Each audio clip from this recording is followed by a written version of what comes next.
El siguiente programa de opinión contiene elementos de lenguaje, salud, sexo y violencia que pueden ser escuchados por niños, niñas y adolescentes sin supervisión de sus madres, padres, representantes o responsables. En este espacio se habla de la propiedad privada, del Estado de Derecho, de la economía de libre mercado. Se habla de principios y funciones de la libertad en todos los ámbitos de la vida nacional. Aquí se habla libertad. RCR presenta Aquí se habla libertad con Rocío Guijarro y Víctor Maldonado.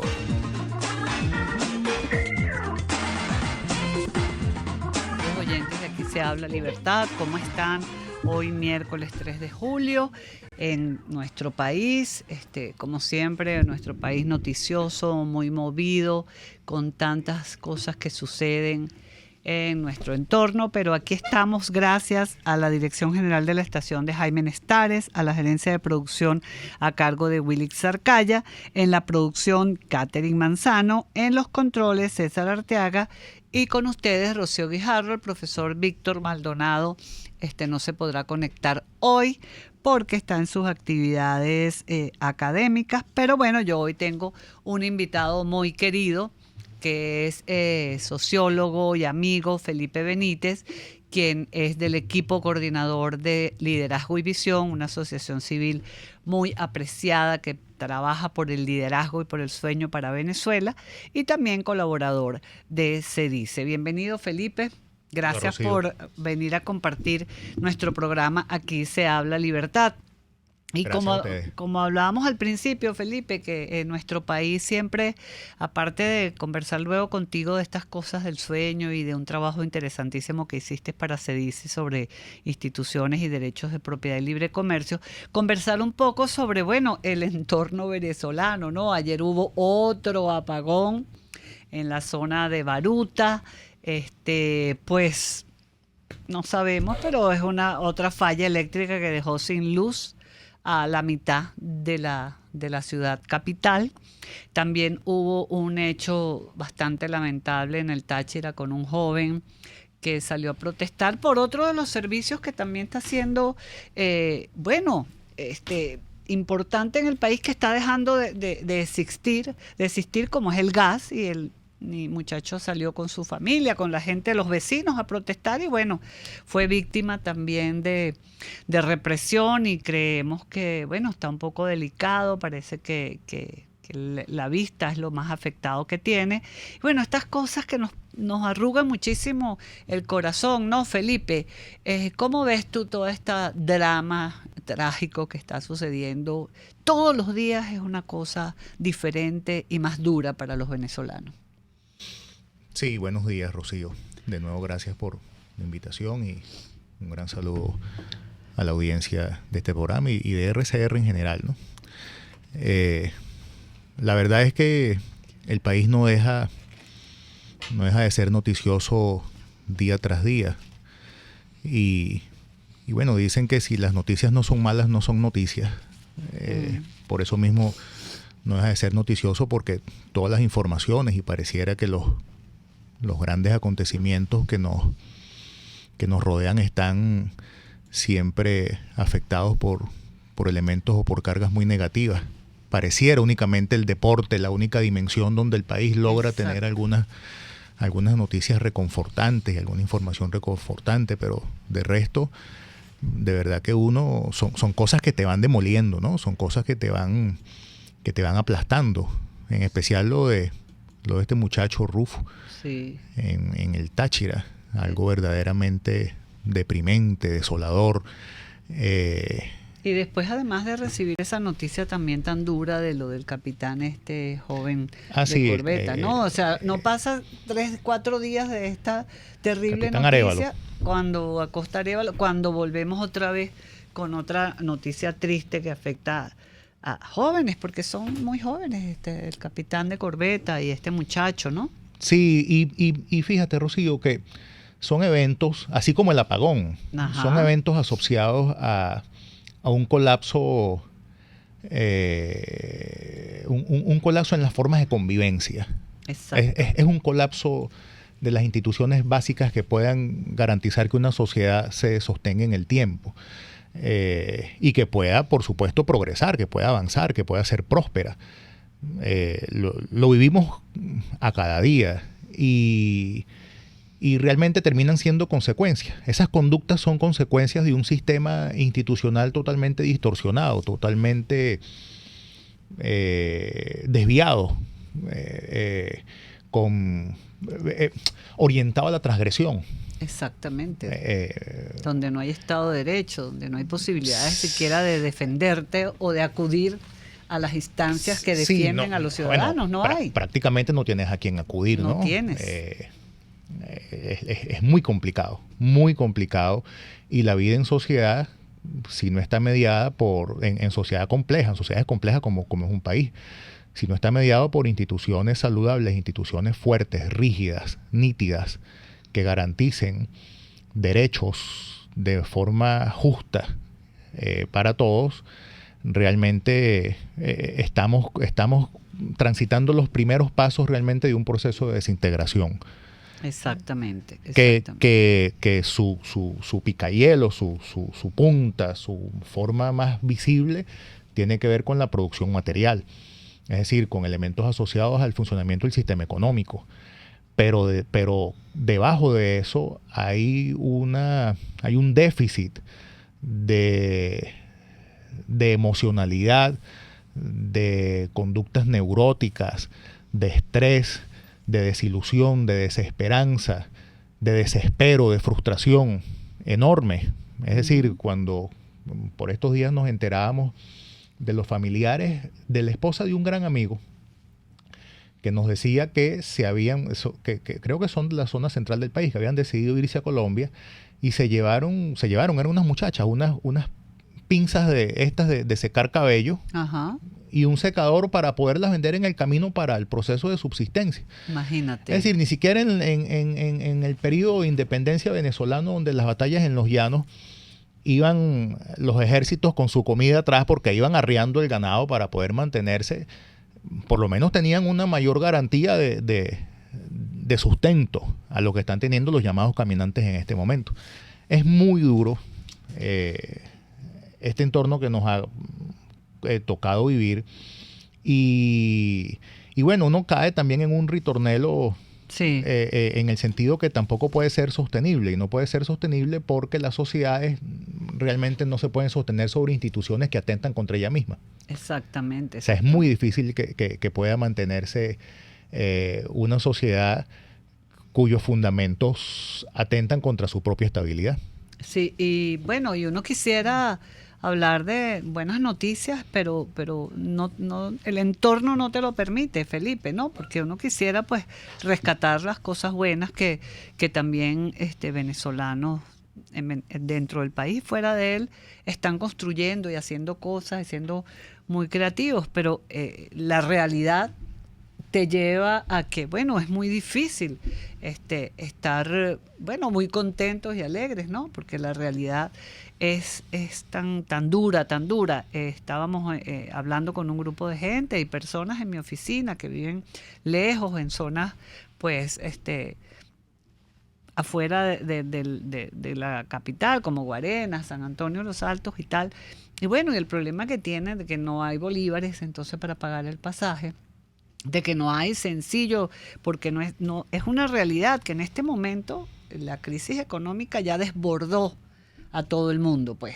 No hay bolívares y tú vas a los bancos y al cajero y no te expiden porque no existe, la moneda no hay. Lo están eliminando. Están prácticamente eliminándola, pero el señor del carrito, por puesto, no tiene punto de venta y tampoco va a esperar a que tú le hagas una transferencia, porque además puede que no tengas tampoco dinero en tu cuenta porque no hay extraoficialmente bolívares circulando, ¿no? Tú pones allí el dedo en una llaga muy, muy dolorosa, que es que en los países donde sus instituciones son débiles, y en este caso no solamente son débiles, sino que son perversas, o sea, conducen a resultados perversos, no perversión en el sentido psiquiátrico, sino más bien un poquito antropológico, conducen a resultados perversos. Quienes son más perjudicados precisamente son los más pobres. Exacto. Porque las personas con cierta forma, cierto nivel de relación pública, de relación social, con ciertos ahorros y ciertos activos, esta debilidad la enfrentan y la pueden superar de otra forma, por otras vías. Pero, por ejemplo, ante esta ausencia de efectivo, ¿cómo hace la economía informal? ¿Cómo hacen los heladeros? ¿Cómo hacen los vendedores ambulantes, los mercados abiertos? Los transportistas, el consumidor normal que anda pasando trabajo para cualquier transacción. Mira, yo ahorita acabo de pagar el estacionamiento con $1, porque no tienen punto de pago, pues. Y entonces, mira, ¿cuál es la tarifa? Y yo te pago con $1. Entonces, bueno, te devuelvo 3 devuelto. Y yo, eso me sirve muchísimo, porque es que no tengo ni un solo bolívar en efectivo. O sea, si yo necesito poner gasolina o darle 1.000 bolívares a una persona que cuida carros, lo que sea, bueno, ya tengo 3.000 bolívares por cambiar $1 que la tarifa que me dio el estacionamiento está por debajo de otras tarifas de estacionamiento. Pero perfecto, pues. Pero ahí tú ves la dimensión de la crisis. Claro, también tú tienes mucha razón en que este manto tan espeso y tan oscuro de circunstancias negativas oculta una historia prácticamente de heroicidad en la vida de cada uno de los que sobreviven acá. Exactamente. Y en la vida de cada uno de los ciudadanos menos favorecidos, la heroicidad es mayor. Porque realmente las estrategias que deben estar utilizando las personas en este momento para alimentarse, para poder cumplir con las necesidades, para llevar a los niños al colegio, para hacerles la lonchera, para poder atenderlos médicamente de alguna forma, así sea como dicen por allá por Barlovento, con guarapo de monte. Exacto. O sea, todo eso son historias de heroicidad que deben estar detrás de millones de venezolanos. Pero que por supuesto que las noticias negativas son de un nivel tan contundente y tan terrible, con una profundidad tan telúrica que te hace pasar por encima y no ves las cosas que se están haciendo, incluso las emprendedurías. Exacto. Y toda la cantidad de historias además que existen en el extranjero. Porque es que en el extranjero hay muchas historias tristes, pero también hay historias de éxito. Totalmente, de venezolanos sí, que están haciendo cosas novedosas en campos disímiles. Pero bueno, es lo que tenemos y es para lo que debemos seguir organizándonos para tratar de superarlo. Exactamente, eso es lo que tenemos que hacer los venezolanos, de repente no sumirnos en la dura realidad y la tristeza, sino tratar de ver cómo construimos juntos, porque también ahí hay un tema de cómo juntos remamos para el mismo lugar, ¿no? Para salir de esta crisis y lograr que el país se enrumbe hacia el camino de la prosperidad, que es lo que todos queremos, ¿no? Dios Y de mediante. la libertad, que es lo fundamental para que exista esta prosperidad. Y en ese sentido, tú estabas hablando ahorita del tema de la dolarización de facto que hay en el país, ¿no? Y desde hace mucho tiempo hemos impulsado este debate. No es que es la única opción que existe para estabilizar la economía. Sí es la única opción que existe para romper rápidamente con un círculo perverso de hiperinflación. Efectivamente es la dolarización que podría ser, pero es una opción y bueno, y el país de alguna manera nos ha dado la razón en el sentido de que, bueno, esto como tú bien decías está dolarizado, menos los salarios, que es con lo cual la gente puede percibir un erario que te permita, bueno, labrar tu futuro y vivir mejor, ¿no? Y lamentablemente, pues, nuestros salarios están tan rezagados y bueno, que no existe en el mundo, yo creo que en el planeta, un salario como el venezolano en este momento, ¿no? Tan es así que la opinión pública, bueno, tanto la opinión pública como la opinión del público, del venezolano como un trabajador, los últimos anuncios de incremento salarial que hizo el gobierno, que además son compulsivos, ¿no? Pero que hizo el gobierno en el mes de mayo, no levantaron el mínimo interés, ni en la opinión pública ni en la opinión del público. Para nada. Exactamente, y nadie como que se enteró. Sí, es que porque ya las empresas y todo el mundo no pues te lo importa, hacen. porque realmente tus estrategias de sobrevivencia parecieran estar amarradas a otras fuentes de ingreso que al ingreso salarial, producto del trabajo, lo cual es gravísimo. Exactamente. Gravísimo para el funcionamiento de una economía, pero bueno, es la circunstancia actual. Vamos a ir al corte, Felipe, y después vamos a entrar en los temas que queremos abordar contigo, además de esto que ya estamos haciendo, pero en el tema del sueño para Venezuela y de este trabajo tan interesante que hiciste hace poco para CEDIS y que pronto va a estar en manos de nuestra audiencia. Volvemos entonces, vamos al corte y volvemos en Aquí se habla libertad con nuestro invitado del día de hoy, Felipe Benítez. Aquí se debaten temas de interés nacional e internacional. Aquí se habla libertad con Rocío Guijarro y Víctor Maldonado. Solo por rcr.tv, la radio que se ve. Sintonícenos a través de Periscope, @RCR750, la radio que se ve. Las tortas de esos cumpleaños y ocasiones especiales son de la pastelería del Corso y la pastelería Tartufo, de arequipe, de guanábana, marmoleada, las rellenas con crema y Nutella, la de trufas, casatina o la rosca de fresas con chocolate. ¡Uy, qué rico! Encárgalas aquí 0212-941-1971 o 239-5861. Del Corso y Tartufo, dos maravillosas pastelerías unidas por una misma tradición. Margaret Thatcher. Las señales del socialismo apuntan hacia abajo, hacia menos libertad, menos prosperidad, más embrollo, más fracaso. Si lo seguimos a su destino, llevarán a esta nación a la bancarrota. Ideas para alcanzar un país con libertad económica, democracia política y seguridad jurídica. Aquí se habla libertad con Rocío Guijarro y Víctor Maldonado. Solo por rcr.tv, la radio que se ve.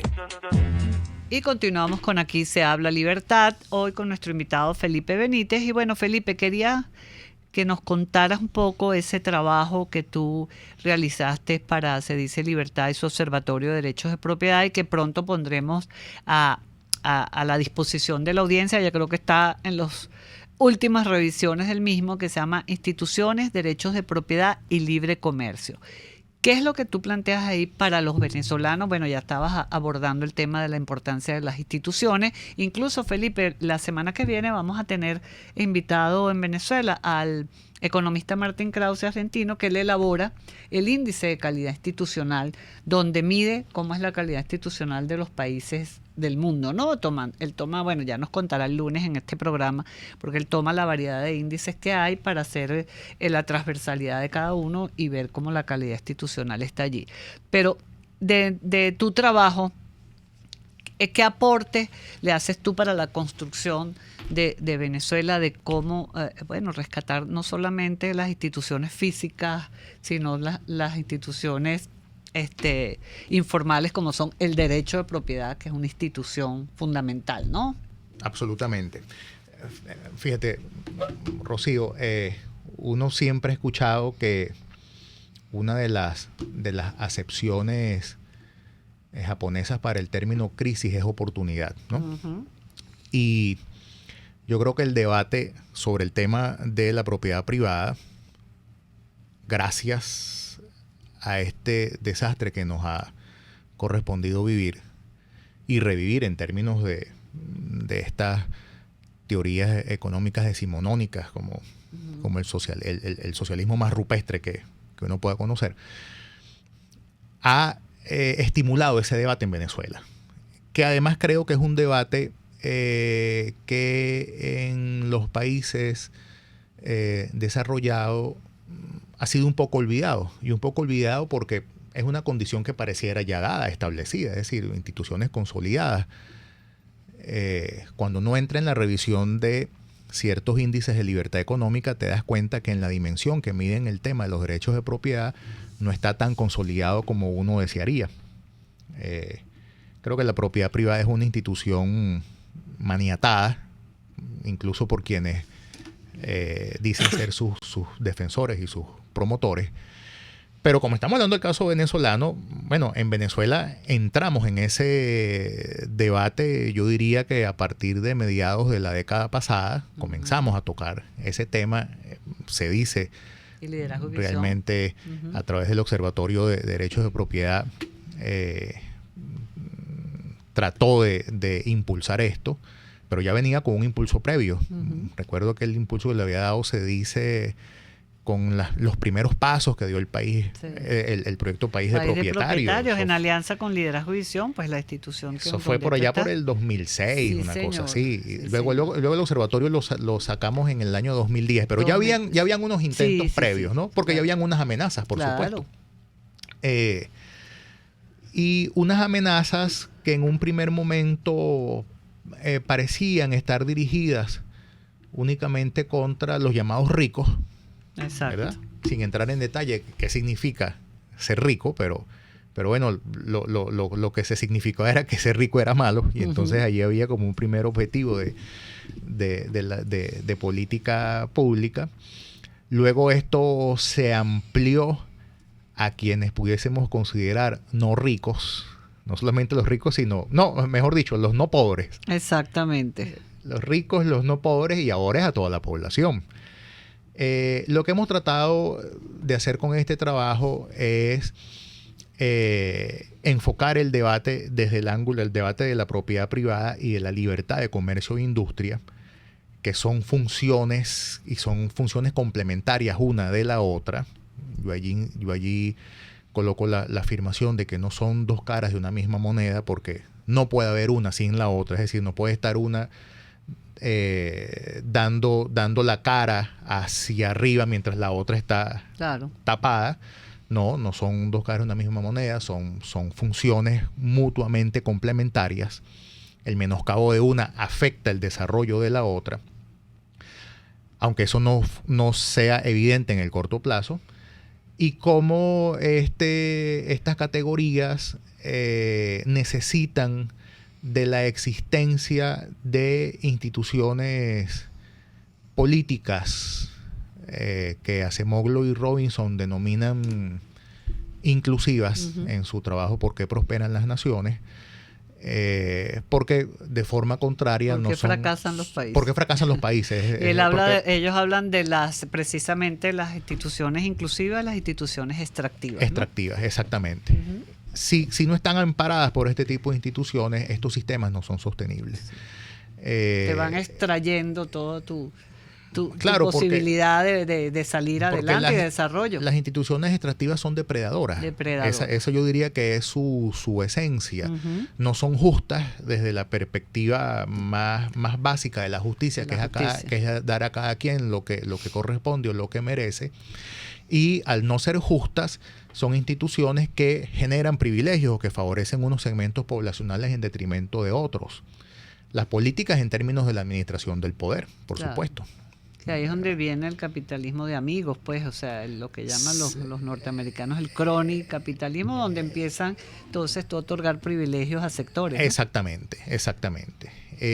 Mientras que por otro lado están las instituciones económicas de carácter extractivo, que también son instituciones que van creando privilegios, es decir, el rentismo.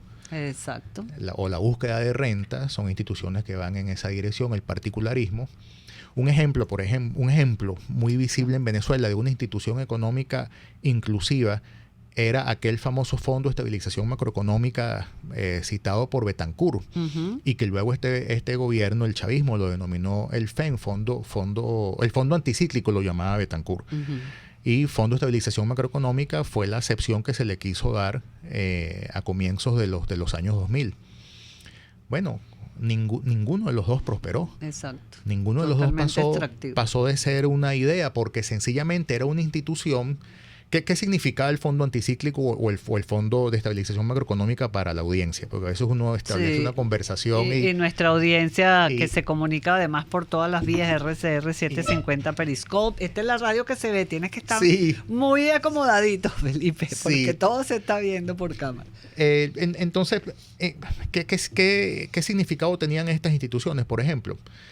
Bueno, por la naturaleza rentista de nuestra economía, que podía tener periodos de ingentes ingresos gracias al auge del mercado petrolero, no eran ingresos asociados a un incremento de la productividad del trabajo, ni un incremento de las inversiones, ni nada por el estilo, sino eran incrementos de nuestros ingresos y nuestras condiciones de vida a partir del auge del mercado petrolero internacional. Es decir, nosotros lográbamos tener unos ingresos que no obedecían a un esfuerzo nacional propio, sino que obedecían unas circunstancias externas. Bueno, que así como llegaban esos periodos de auge, también acontecían los periodos de declive. Y el fondo anticíclico o el Fondo de Estabilización Macroeconómica precisamente lo que trataba era de combatir el carácter rentista de nuestras economías. ¿Y combatirlo de qué forma? De estar preparados u obtener unos ahorros en los periodos de auge para los momentos críticos. Para las vacas flacas. Pues. Sí, para los años de las vacas flacas. Ahora, como esa era una institución bordeada y rodeada por unas formas y por unos arreglos y por unas normas esencialmente extractivas, no podía funcionar, porque sencillamente dinero que entrara a ese fondo en el primer momento en que se requiriera iba a ser utilizado, tal como fue hecho. Entonces, si nosotros no somos capaces de dotarnos de una institucionalidad política inclusiva, si no somos capaces de tener instituciones que nos amarren al mástil, si no somos capaces de desarrollar sanciones y reforzamientos positivos, premios al cumplimiento de las normas, va a ser muy difícil poder desarrollar un proceso de recuperación económica que sea sostenible. Por allí va un poquito las líneas del trabajo. Y el criterio fundamental para la constitución de ese tipo de normas es la libertad. Es decir, el rasero por el cual vamos a medir si esas normas pueden ser lo suficientemente inclusivas tiene que ver con la promoción de la libertad. Si no atentan contra la libertad de segmentos de compatriotas o de organizaciones o de sectores sociales. De eso vamos a continuar hablando después de nuestro corte para el noticiero.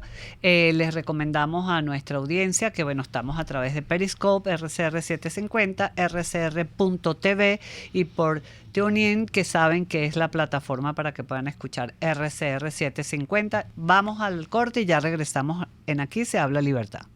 Aquí se debaten temas de interés nacional e internacional. Aquí se habla libertad, con Rocío Guijarro y Víctor Maldonado. Solo por rcr.tv, la radio que se ve. Puedes seguirnos en nuestras redes sociales. En Twitter, @RCR750, la radio que se ve. Informe RCR presenta titulares.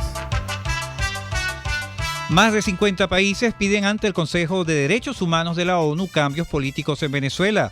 Franklin Duarte, diputado de la Asamblea Nacional por el Estado Táchira, aseguró que el Parlamento denunciará a nivel internacional el ataque contra el joven de 16 años, Rufo Antonio Chacón, quien perdió la vista al recibir 52 perdigones en su cara durante una protesta pacífica.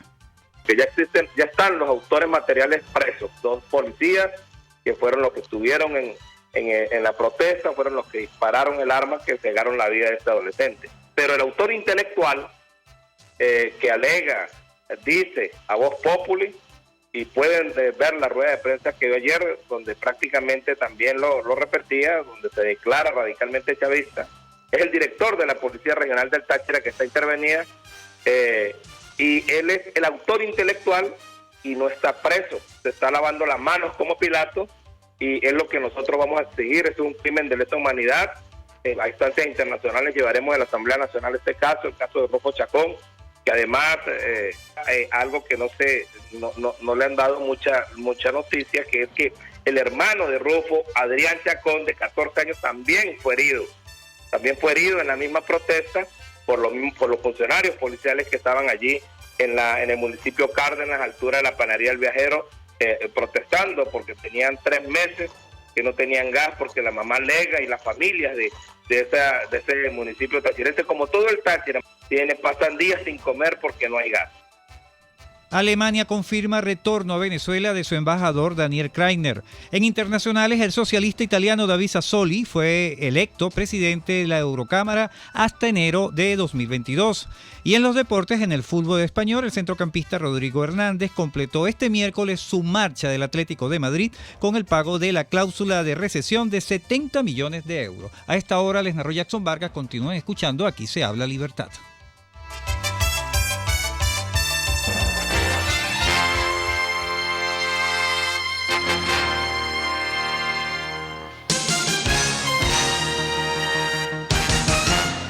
quiero invitarte al restaurante Tabo La Calda La Lagunita, simplemente porque la vas a pasar muy bien. Los platos de su chef conjugan a la perfección el Mediterráneo con el Caribe, las porciones generosas y el ambiente es cálido y familiar. Comprueba que bien vale la pena en Instagram, @Tabo La Calda La Lagunita, la experiencia gastronómica que siempre querrás repetir.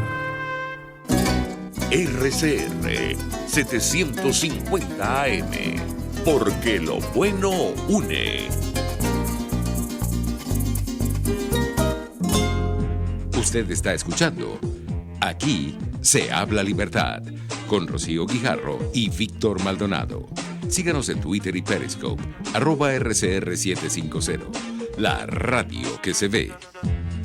Y continuamos con Aquí se habla libertad, con la visita y la presencia de nuestro amigo Felipe Benítez, sociólogo, miembro del equipo coordinador de al Liderazgo Visión, quienes son los que han trabajado el sueño para Venezuela y que estaba hablando de este trabajo tan interesante que ha hecho para el Observatorio de Derechos de Propiedad de Se Dice Libertad sobre instituciones, derecho de propiedad y libre comercio.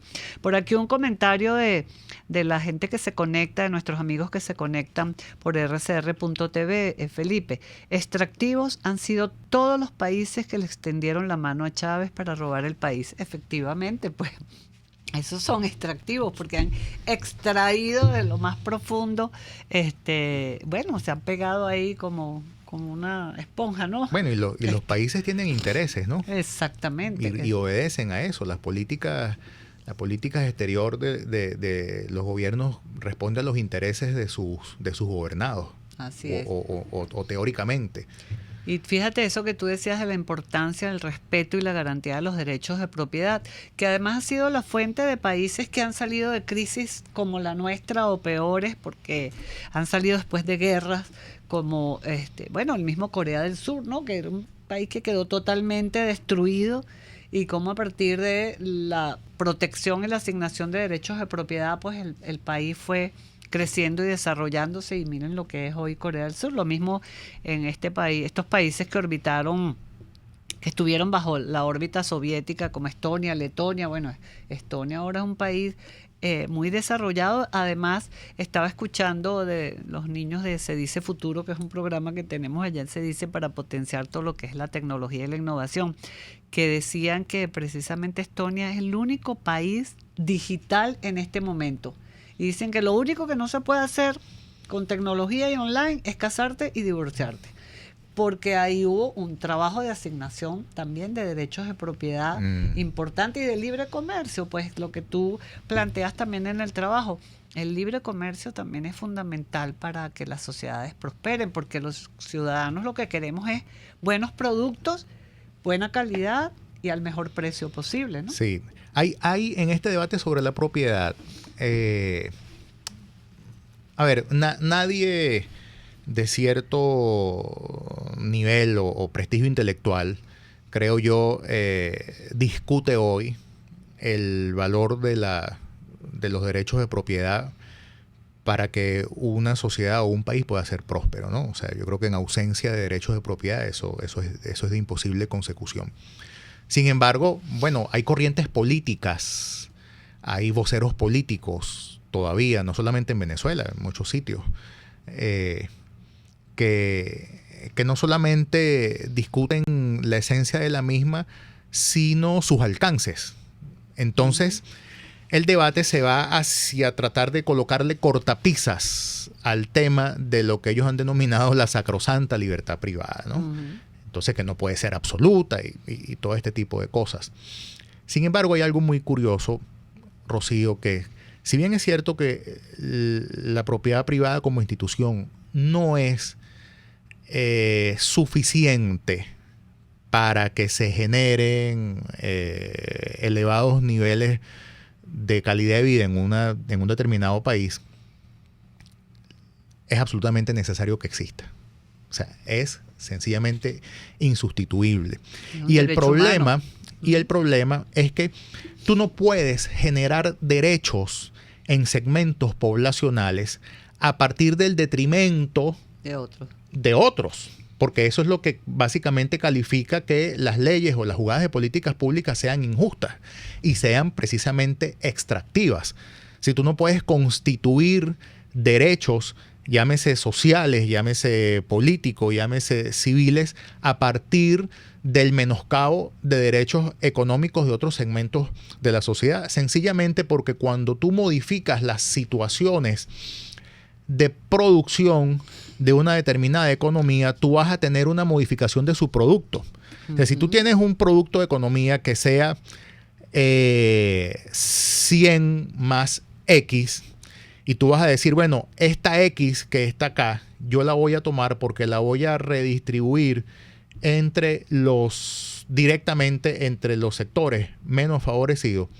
Tú estás pensando que las condiciones de producción que generaron ese 100 más X, una vez que tú quites el X del beneficio, van a seguir manteniendo la misma producción de 100 más X.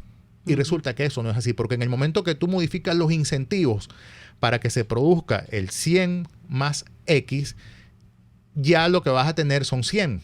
Y entonces los que produjeron ese 100 más X, al producir 100, comienzan a tener menores incentivos que determinan un nuevo ajuste dentro de los procesos de inversión o de investigación o de gerencia o de desarrollo, exactamente. Entonces, ojo, no estamos diciendo con esto, o sea, no estamos limitando o desdeñando el papel que pueda tener la función del Estado para garantizar algunos mínimos ciudadanos dentro de segmentos poblacionales. Lo que estamos diciendo es que la aproximación no es tan sencilla. La aproximación debe ser mediada por unos arreglos institucionales que no permitan la discrecionalidad, que es lo que hace que un funcionario público hoy en Venezuela, ¿verdad?, pueda en cualquier momento decir ese activo que está allí está expropiado y pasa a manos del Estado sin ningún tipo de garantía constitucional de carácter expropiatorio. Exacto. Si esa discrecionalidad es lo que tú debes limitar, porque ciertamente esa discrecionalidad que tiene el Estado para poder imponerse sobre las empresas y sobre las familias es lo que determina que los grados de libertad de esas empresas y esas familias y esos individuos disminuyan. Y en ausencia de grados de libertad, lo que vas a tener son sistemas que tiendan al colapso, que tiendan a generar pobreza, que tiendan a disminuir la productividad, las inversiones, porque disminuye la confianza en los mismos. Eso es un bucle vicioso que nosotros hemos venido arrastrando desde hace muchos años y que todavía lo seguimos desarrollando. Porque los cambios, vamos a poner una situación hipotética, que tú generas un cambio político en Venezuela y generas un cambio de actores políticos, un cambio de gobierno. Aquí cualquier gobernante, venga de donde provenga, en este mismo marco institucional le va a ser imposible poder desarrollar elementos de prosperidad en Venezuela. Imposible, porque está cercenado, marcado, amarrado, está condenado con un sistema institucional que ciertamente no va a permitir ningún tipo de avance. Porque si tú no desmontas toda una arquitectura jurídica que se ha venido desarrollando desde hace unos 15 años atrás hacia acá, que es una arquitectura jurídica que está en contra de la producción, en contra del mercado como institución, en contra del libre desarrollo de las fuerzas productivas, de la libre circulación de mercancías, incluso a lo interno del territorio nacional, que está en contra del proceso de formación de precios, que es el gran lenguaje por el cual se comunican todos los actores económicos, no solamente los empresarios, nosotros los consumidores que andamos como locos buscando los mejores precios. En este momento, tú nos ves brincando de un sitio para otro buscando el mejor precio porque el sistema de formación de precios está totalmente afectado, distorsionado, que te genera una enorme carga de estrés. O sea, si tú tienes un sistema institucional que no lo desmontas en favor de otro, que sea inclusivo, que sea impersonal, que sea universal, que sea justo, no vas a poder lograr mucho. Ese es el desafío que nosotros tenemos por delante. Y entonces, el primer paso en esa dirección tiene que ver con las instituciones de carácter político. Cómo diseñamos y nos orientamos a instituciones de carácter político donde el personalismo, el abuso de poder, la arbitrariedad esté completamente limitada. El presidencialismo, hay que acabar con eso, ¿no? Sí, bueno, es el gran debate. Sí. ¿Cómo le damos cabida al contrapeso, verdadera cabida al contrapeso de poderes? Porque nosotros estamos en la situación extrema. pero es que los estados sociales de derecho también sufren de este mal en otros lugares del mundo. El presidencialismo o la preeminencia del poder ejecutivo sobre el resto de las ramas del poder público no es un fenómeno únicamente venezolano. Y entonces allí los sistemas democráticos llevan dentro de sí mismos el germen de posibles infecciones que los hagan pasar por malos momentos. Así es. Y por eso hay que tratar de, al cambiar este país, de que eso no vuelva a ser parte de este círculo perverso y vicioso que nos ha llevado a lo que hay hoy, ¿no? Absolutamente, absolutamente. Y quitarle al Estado ese peso y ese poder y limitarlo a lo que tiene que hacer, porque para empezar, el tema de la redistribución, que ese es un término que no debemos usar porque nadie puede redistribuir, porque la riqueza se crea, se genera, la producen los ciudadanos, ¿no? Y bueno, siempre hay alguien que se impone y quiere usar esa riqueza que creamos los ciudadanos para distribuirla sin rendición de cuentas y sin decirnos para qué, ¿no?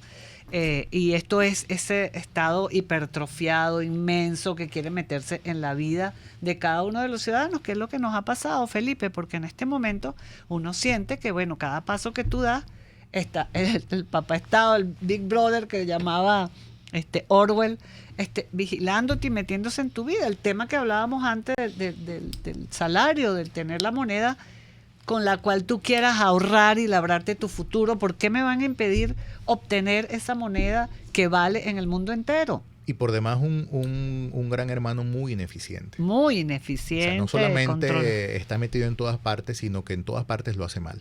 Exactamente. Y lo que se quiere es que esté metido donde las tasas de retorno, de inversión, donde las externalidades a la producción no permita que la actividad privada pueda desarrollarse allí, es donde debe estar metido el Estado. Claro. Y entonces un Estado concentrado en ese tipo de actividades sí puede ser eficiente y sí puede justificar una cantidad de inversiones que no tengan una tasa de retorno inmediato que se pueda o que se debe esperar generaciones para que esas tasas de retorno actúen. Bueno, por supuesto, ahí es donde debe estar el Estado concentrado, proveyendo servicios educativos, proveyendo servicios asistenciales y evidentemente proveyendo los servicios de seguridad, porque ese es el papel primigenio del Estado.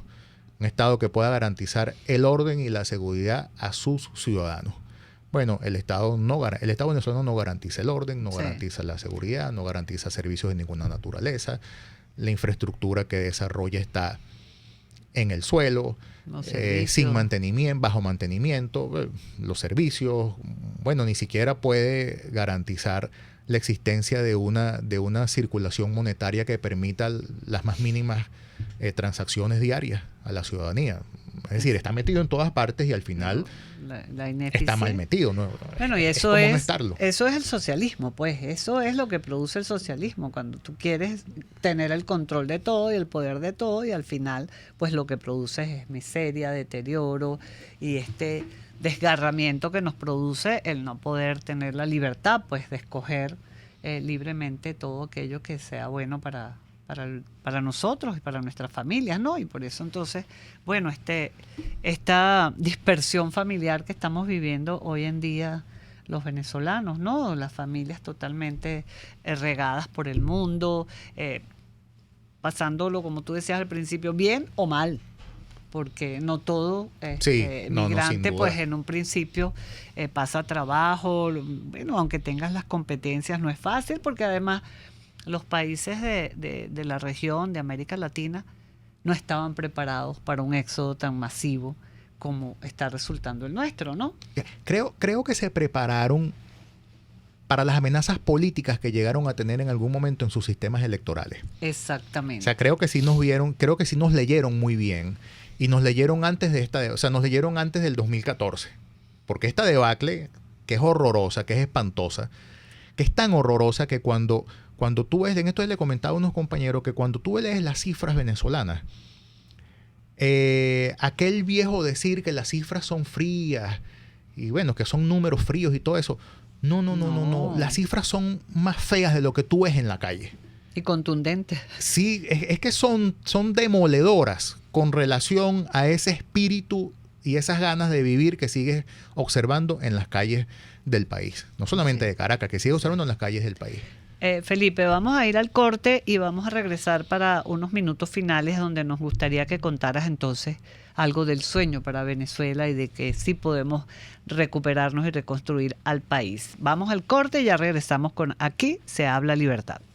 Aquí se debaten temas de interés nacional e internacional. Aquí se habla libertad con Rocío Guijarro y Víctor Maldonado. Solo por rcr.tv, la radio que se ve.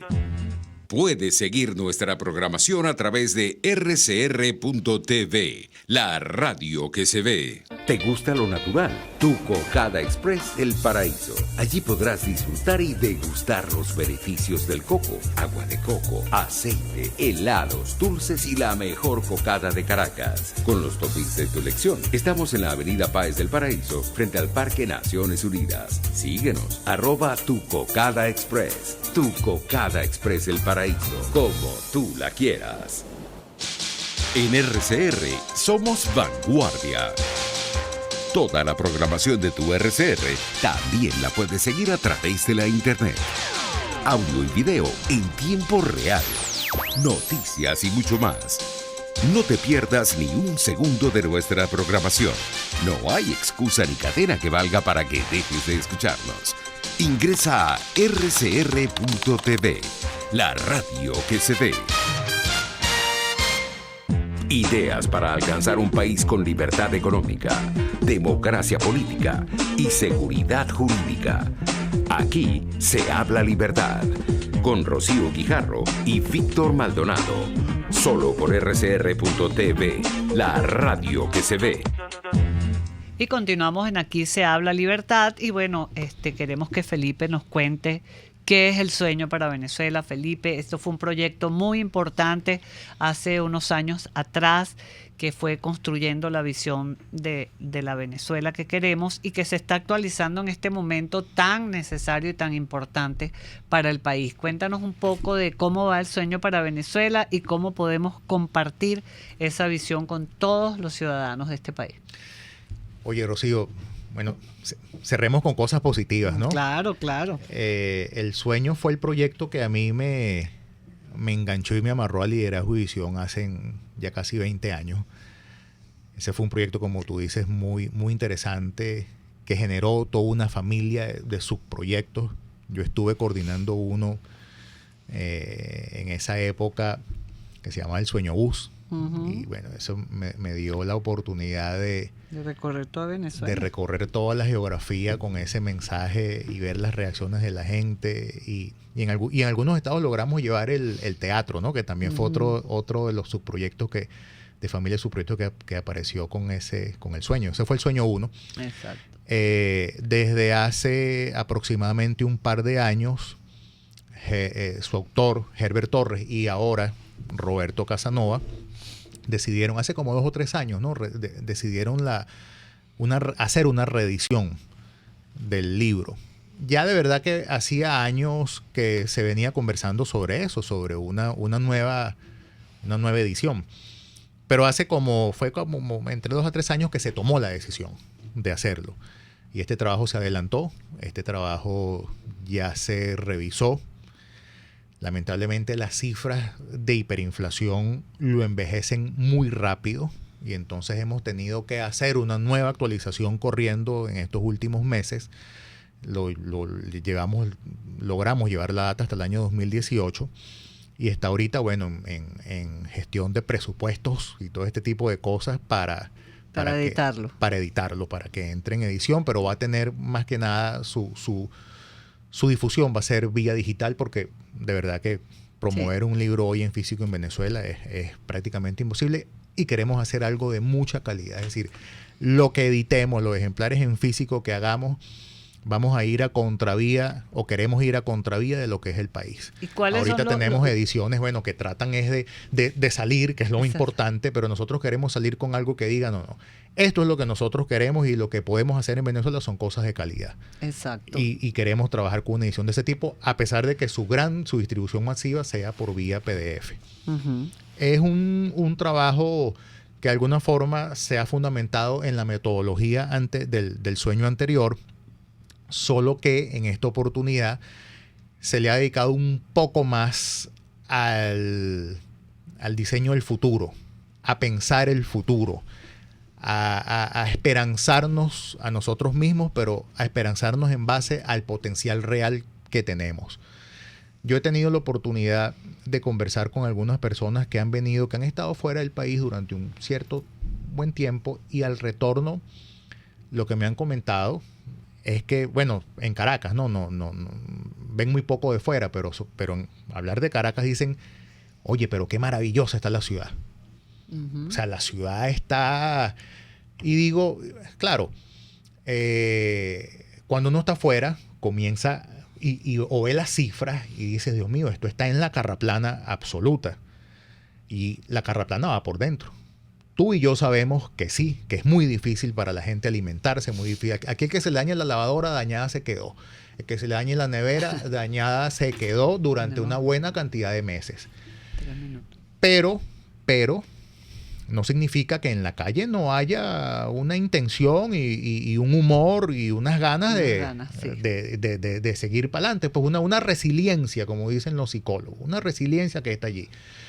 Y evidentemente cuando tú contrastas eso con el clima que tiene esta ciudad, la ciudad de la eterna primavera, con sus calles, con sus árboles, te das cuenta que, bueno, nosotros tenemos un potencial para salir con su arquitectura, desvencijada y todo lo que tú quieras, pero tú ves en Caracas una ciudad que todavía tiene autopista, que tiene toda una hechura de esos denostados 40 años que están allí, que tú ves unos liceos como el Gustavo Herrera cuando pasas por la autopista y dices, caramba, mira, aquí hay con qué, ¿no? Por citarle el Gustavo Herrera, sino el Andrés Bello, el Fermín Toro, los hospitales, es decir, aquí hay una infraestructura, la Universidad Central de Venezuela, que está en el verdadero centro geográfico de Caracas, porque el verdadero centro geográfico de Caracas es donde está la UCB, no es el centro que nosotros conocemos, no es donde está la UCB y esa maravillosa obra que está allí. Nosotros tenemos una infraestructura para poder salir adelante, unos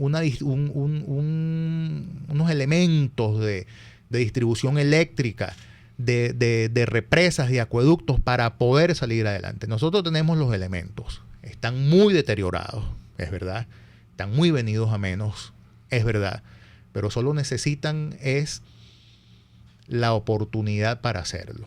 Y el sueño para Venezuela ha hecho nuevamente un repaso. Se ha registrado los bolsillos. El ejercicio que hemos hecho es, ¿sabes? Cuando tú estás limpio y estás buscando y de repente buscas, así como decía uno antes, déjame ver en la cartera la caleta que hay. Pues nosotros hemos buscado en la caleta y hemos visto los elementos, el gran potencial que sigue teniendo el país para salir adelante, y es lo que queremos expresar y reflejar en ese libro. Por supuesto, nos cerramos los ojos. Hacemos un trabajo arduo, mucho más que en el sueño 1, de la situación actual. La cantidad de tablas, de cifras, de data que hemos recopilado es desmoralizante. Hay que decirlo, es dura. Casi que es un capítulo que hay que decir, cuidado al entrar. O sea, la primera página de ese capítulo es decir, cuidado al entrar, porque realmente allí hacemos una sinopsis de la situación actual del país. Pero no por eso nos aminalamos.